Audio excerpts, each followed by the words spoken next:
Terakhir saya ingin sampaikan, tidak ada kesuksesan tanpa kerja keras, tidak ada kesuksesan tanpa perjuangan, dan tidak ada kesuksesan tanpa dorongan doa dari kedua orang tua kita.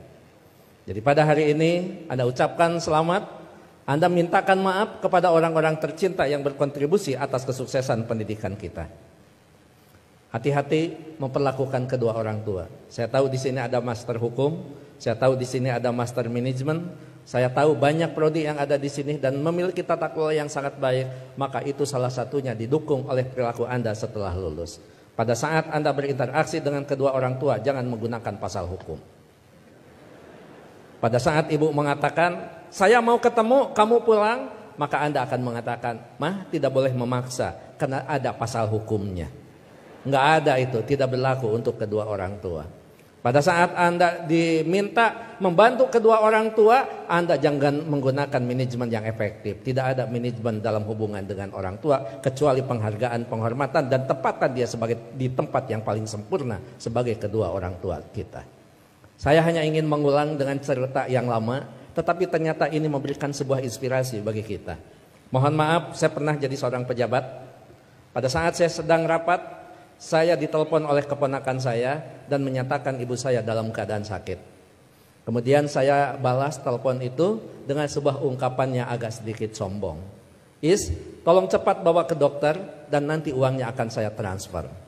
Ternyata ibu dari kejauhan menjawab kalimat saya dengan sebuah kalimat yang tegas. Enggak usah ditransfer, yang penting kita bisa ketemu.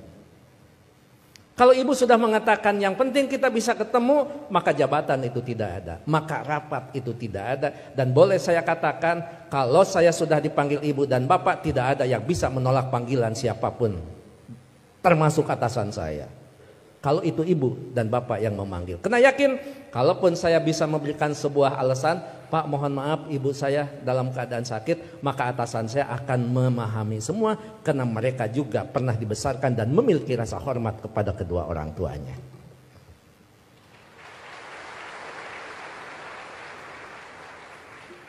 Pukul 8:30 malam saya pulang, dan saya sama seperti Anda, mungkin saya lebih kampung daripada Anda yang hari ini di wisuda. Saya tidak dilahirkan di tengah kota, saya dilahirkan di kaki Gunung Papandayan yang sekarang terkenal dengan tempat wisata Kawah Papandayan. 3 jam saya sampai di rumah, 11:30 saya sampai di rumah. Ternyata ibu dalam keadaan segar bugar, tetapi saya tidak menunjukkan perasaan suudon kepada ibu. Kenapa? Ternyata di situ ada hikmah.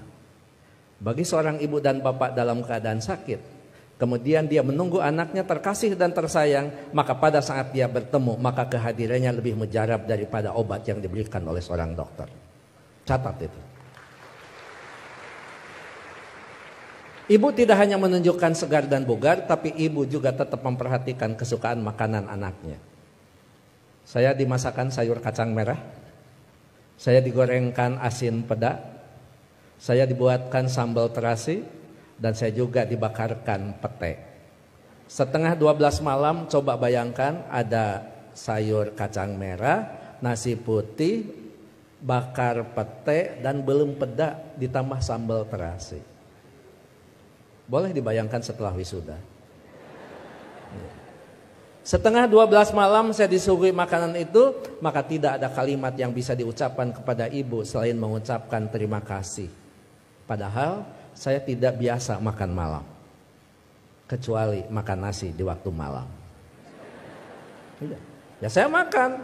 Saya tidak pernah mengatakan, Amah ngapain masak?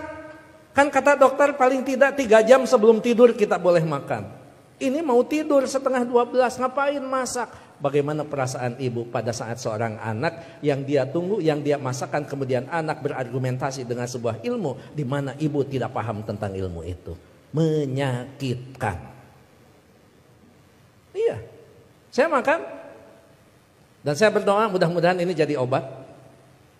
Begitu saya lirik dari sudut mata saya, ibu kelihatan bahagia. Kenapa? Makanan yang dia pasak itu betul-betul dimakan oleh anaknya. Begitu selesai makan, saya mengatakan kepada ibu, Amah mohon maaf, ini makanan sangat enak, terima kasih. Tapi mohon maaf besok tidak akan pulang siang karena ada pekerjaan yang tersisa. Kemungkinan saya pulang sebelum sholat subuh. Ibu dengan bijak mengatakan, enggak apa-apa. Yang penting kita sudah ketemu. Sok istirahat. Saya sambil dituntun, dibawa ke kamar. Setelah di kamar saya diselimuti. Ibu lupa kalau anaknya adalah seorang profesor. Ayo tepuk tangan.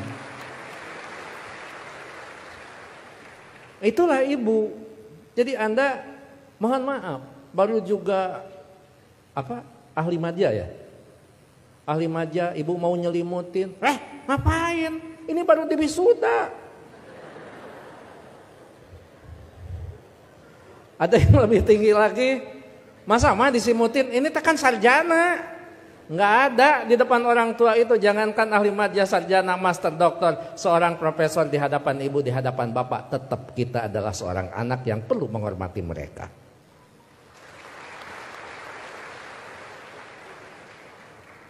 Yang paling indah dan paling membuat saya terharu, pada pukul 3 saya bangun, ternyata ibu sudah berdiri di samping saya sambil menepuk bahu saya. Cepat kamu bangun, jangan lupakan sholat sepertiga malam terakhir. Kenapa? Kamu bisa mendapatkan yang semua ini bukan karena kepintaran kamu, jangan-jangan bukan karena kecerdasan kamu, mungkin keberuntungan doa kita dikabulkan oleh Allah Subhanahu wa Ta'ala. Jadi ibu masih khawatir tentang anaknya. Ibu khawatir anaknya merasa pintar sehingga pintar menjadi sebuah kesombongan. Ibu masih khawatir anaknya cerdas, cerdas menjadi sebuah kesombongan. Bahkan melupakan siapa yang menentukan takdir segalanya pada kehidupan kita. Itu pada profesor itu. Jadi tolong ibu bapak sebagai orang tua, anak kita hari ini di wisuda, tetap mereka adalah anak kita yang perlu kita luruskan pada saat mereka terlempar dari jalan yang memang ditentukan. Perlu diberikan peringatan, tapi tentu sekarang ini ada kaidah-kaidah yang beda dengan zaman dulu.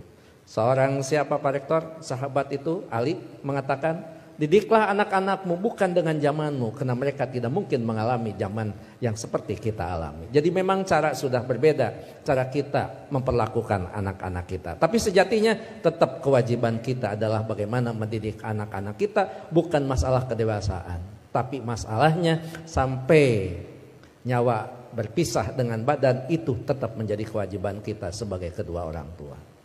Begitu saya sudah selesai sholat, kemudian di situ saya bisa mendapatkan sebuah hikmah. Memang orang tua kita adalah punya kecerdasan yang luar biasa. Padahal ibu saya bukan profesor, ibu saya tidak lulus SMA, ibu saya juga tidak lulus SD. Beliau hanya lulusan sekolah raya. Tapi apa?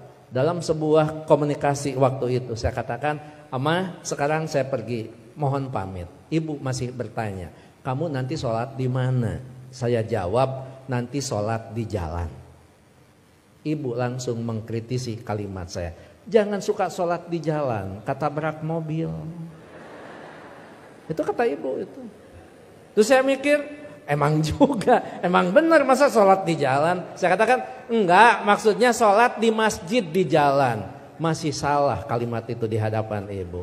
Enggak ada masjid di jalan, paling dekat di pinggir jalan. Saya bilang, iya, nanti akan di masjid, sholat di masjid di perjalanan. Baru saya lulus dari ujian seorang ibu. Nah, lamun eta benar profesor. Dan yang terakhir, saya mohon maaf tadi malam tidak transfer karena amah mengatakan tidak boleh transfer, tidak usah transfer, sehingga saya tidak transfer. Disitulah kecerdasan ibu luar biasa. Iya, nggak apa-apa. Ngapain harus transfer ke seorang ibu? Mana? Ibu lebih cerdas daripada seorang profesor. Oleh karena itu tentu saya berharap sekali lagi, kalau kita mau sukses, berbaiklah kepada guru, kepada orang tua kita. Kalau kita mau sukses, jangan pernah Anda melupakan, karena kesuksesan kita adalah jerih payah dan hasil pemikiran kedua orang tua kita, termasuk guru-guru kita. Mudah-mudahan orang tua kita yang sekarang masih ada tetap diberikan kesehatan, diberikan usia yang panjang, tetap mampu membina dan membimbing anak-anaknya sampai menjadi investasi yang terbaik bagi keduanya. Bagi orang tua kita yang sudah tidak ada, termasuk kedua orang tua saya, mudah-mudahan senantiasa mendapat tempat yang terbaik di sisi Allah Subhanahu wa Ta'ala. Amin. Saya pikir itu Pak Rektor, Pak Ketua Yayasan, hadirin Sivitas Akademika Unpam yang saya hormati.